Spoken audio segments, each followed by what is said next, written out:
Hey students, I am Rakesh Kumar Saini. Welcome to my YouTube channel, My Notes. And if you like the channel, the way I prepared the notes for you guys, so please subscribe to my YouTube channel. You also share it within your friend circle and of course like the channel. Okay guys, so let's begin.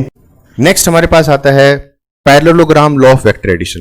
Parallelogram, तो देखिए इसमें हमारे पास जो भी vector दिया रहेगा उसको हम एक पैरेललोग्राम की शक्ल में उसको बनाने की कोशिश करेंगे। तो कैसे बनेगा, जैसे मान लीजिए दो वेक्टर दे रखे हैं P और Q, तो इसको हमने देखे कैसे जोड़ा है। इसको हमने स्टार्टिंग में जोड़ लिया, कैसे, टेल टू टेल जोड़ दिया इसको हमने, ठीक है ना।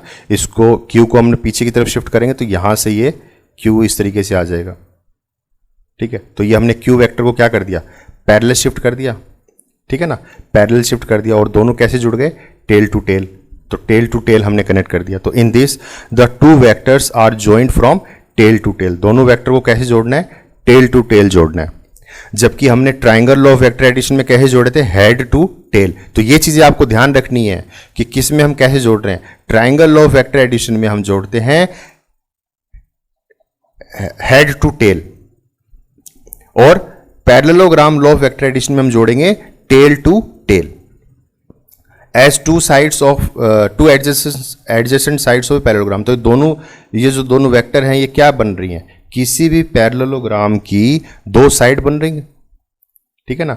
तो दो साइड तो ये बन गई, बाकी की दो साइड हमें बनानी है। तो वह कैसे बनाओगे, तो आप पैरेलल, ये Q वेक्टर है तो इसका एक वेक्टर आप यही बना सकते हो। क्या किया हमने, पैरेलल शिफ्टिंग कर दी तो ये भी एक वेक्टर बन गया। दोनों क्या है, पैरेलल है, ठीक है ना। तो पैरेलल है इन द सेंस कि इनकी लेंथ भी सेम है, यानी कि मैग्नीट्यूड सेम है और डायरेक्शन भी सेम है, तो हम लिख सकते हैं दोनों इक्वल होंगे। ऐसे हमने एक P वेक्टर का पैरेलल बना दिया ये, तो ये भी P वेक्टर ही हो गया, ठीक है ना। कैसा वेक्टर है, पैरेलल वेक्टर है, तो जिसमें मैग्नीट्यूड और डायरेक्शन सेम है, तो ये पैरेलल वेक्टर हम बना सकते हैं। तो जब हम इस तरह से बनाएंगे तो देखिए ये क्या बन गया, पैरेललोग्राम बन गया, ठीक है ना। और इस केस में जो रिजल्टेंट होता है वो क्या होता है, डायगोनल, ठीक है ना। तो जब हम इनकी डायगोनल को जोड़ देते हैं तो वो क्या बन जाता है, वो रिजल्टेंट शो करता है हमें। Then the resultant vector is represented by the diagonal formed by completing the imaginary parallelogram. तो ये हमने इमेजिनरी पैरेललोग्राम तैयार कर दिया और उसकी जब हम डायगोनल कनेक्ट करेंगे तो वो हमें क्या शो करेगा, रिजल्टेंट शो करेगा।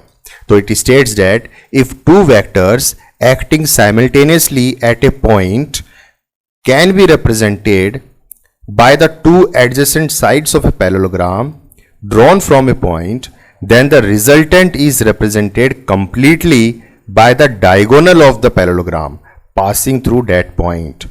यानी कि दो साइड जो बनेंगी दोनों वेक्टर से बनेगी, जो जिनका ओरिजिन पॉइंट सेम होगा और उसी ओरिजिन पॉइंट से क्या निकलेगा, रिजल्टेंट निकलेगा। तो यानी कि दोनों वेक्टर्स जिनको हम ऐड कर रहे हैं और जो रिजल्टेंट है, तीनों का ही ओरिजिन क्या होगा, एक ही होना चाहिए। मतलब जो क्या बोलते हैं उसको, जो इनिशियल पॉइंट है वो सेम होगा, इनिशियल पोजीशन जो है वो सेम होगी, ठीक है ना। तो इन चीजों का आपको इसमें ध्यान रखना है। वैल्यू वही आएगी, रिजल्टेंट किसके बराबर होगा, sum of the two vectors P vector plus Q vector, ठीक है ना। तो कॉन्सेप्ट वही रहेगा जो हमने पीछे ड्राइव किया है, मैग्नीट्यूड और डायरेक्शन वो सेम फॉर्मूले आएंगे, लेकिन यहां तरीका थोड़ा सा बदल जाएगा। तो वही है, अब हमें क्या निकालनी है, R वेक्टर की मैग्नीट्यूड और डायरेक्शन निकालनी है। तो वो हम कैसे निकालेंगे, देखिए जरा। तो magnitude and direction of resultant vector R, तो मैग्नीट्यूड और डायरेक्शन निकालनी है। तो इसमें भी हम थोड़ा सा कंस्ट्रक्शन करेंगे। अब देखिए दो वेक्टर ये है हमारे पास, एक तो P है और Q है, तो दोनों वेक्टर के बीच का हम एंगल लेते हैं ना, तो ये एंगल हमारे पास क्या हो गया, थीटा। तो ये तो थीटा हो गया, दोनों एंगल, दोनों वेक्टर्स के बीच का एंगल। और R वेक्टर जो निकला है वो कितने डिग्री पे इंक्लाइंड है, एक्स एक्सिस के साथ, तो ये है बीटा, ठीक है ना। तो ये बीटा तो हमें देगा डायरेक्शन, और R की वैल्यू हम कैसे निकालेंगे, तो उसके लिए हमें वही सेम कंस्ट्रक्शन करना पड़ेगा। तो C से हमने एक परपेंडिकुलर ड्रॉप किया और इस वेक्टर को हम थोड़ा सा आगे एक्सटेंड कर देंगे, ठीक है ना। तो ये एक परपेंडिकुलर यहां निकल जाएगा, ठीक है। और ये दोनों वेक्टर किस पे, कितने डिग्री पे इंक्लाइंड है, थीटा पे इंक्लाइंड है, क्योंकि यहाँ थीटा ये तो वही सेम रहेगा, क्योंकि हमने सिर्फ कुछ नहीं किया, सिर्फ शिफ्टिंग की है ना, तो एंगल तो वही रहेगा थीटा जो यहाँ निकला है। अब देखिए, let Q be the angle between the two vectors. तो क्यू क्या है, दो वेक्टर्स के बीच में एंगल है, पी और क्यू के बीच में। From C drop a perpendicular C N, तो सी से हमने सी एन एक परपेंडिकुलर ड्रॉप किया ऑन ओ ए, तो ओ ए को थोड़ा सा एक्सटेंड करोगे तो कहां मिलेगा, वो एंड पॉइंट पे मिलेगा। तो in right angle triangle A N C में आप देखिए आप, तो साइन थीटा कितना होगा, तो साइन थीटा होगा perpendicular upon hypotenuse, that is C N upon A सी।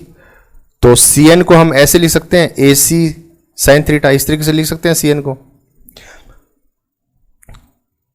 और ए सी क्या है हमारा, ए सी किसको रिप्रेजेंट कर रहा है, क्यू को, क्योंकि पैरेलल वेक्टर है, तो ये हमारा क्यू वेक्टर हो गया, तो क्यू से हम रिप्रेजेंट कर देंगे, तो क्यू साइन थीटा, तो ये हमारी सी एन की वैल्यू आ गई। इसी तरीके से हम कोस थीटा लेंगे, तो कोस थीटा कितना हो जाएगा, A N upon C N, यानी कि बेस अपॉन हाइपोटेनस।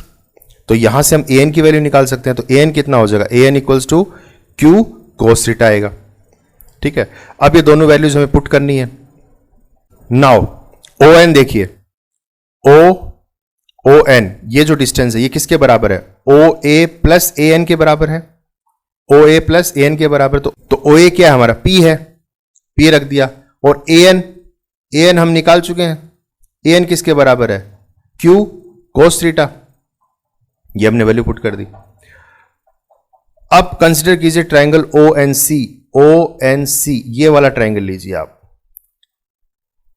अब इसमें क्या करना है आपको, पाइथागोरस थ्योरम लगानी है, तो ओ सी स्क्वायर किसके बराबर हो जाएगा, O N square plus N C square.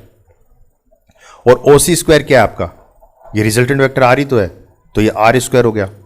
और ओ एन स्क्वायर, तो ओ एन हम पीछे निकाल चुके हैं, क्या था, P plus Q cos theta, तो P plus Q cos theta लिख दिया ओ एन की जगह, और सी एन की जगह लिख दिया क्यू साइन थीटा, ये भी हम निकाल चुके हैं ऊपर। ठीक है ना, अब इनको हमें सोल्व करना है, तो a प्लस बी का होल स्क्वायर, तो ये फॉर्मूला खुल जाएगा यहाँ पे। ठीक है, तो इसमें भी देखिए कॉमन आ जाएगा, क्यू स्क्वायर कॉमन आ गया, अंदर क्या बच गया, cos square theta plus sine square theta, इसकी वैल्यू क्या होती है, 1 होती है। तो r क्या हो गया, P square plus Q square plus 2p Q cos theta, और r को इस तरीके से लिख सकते हैं। तो देखिए दोनों केस में फॉर्मूले सेम आते हैं।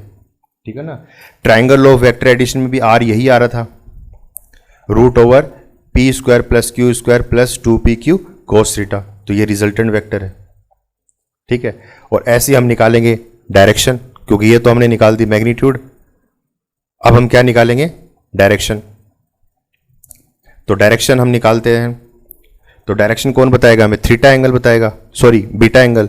तो बीटा हम सेम वही प्रोसेस चलेगा, ये बीटा, तो टेन बीटा किसके बराबर हो जाएगा इसमें, C N upon O N. तो सी एन की वैल्यू हम निकाल चुके हैं, क्या है, क्यू साइन थीटा, और ओ एन क्या है, P plus Q cos theta, तो टेन बीटा इसके बराबर आ गया, और बीटा क्या हो गया, Q sine theta upon P plus Q cos theta. तो देखिए दोनों ही केस में, चाहे आप triangle law of vector addition करो या फिर आप parallelogram law of vector addition करो, रिजल्टेंट की डायरेक्शन और मैग्नीट्यूड की वैल्यू सेम आती है। ठीक है ना, आप कोई भी मेथड आप इंप्लीमेंट कर सकते हो, तो जो आपको इजी लगे आप वो मेथड लगाओ, रिजल्ट आपका सेम रहेगा, उसमें कोई गड़बड़ नहीं होगी। क्लियर है।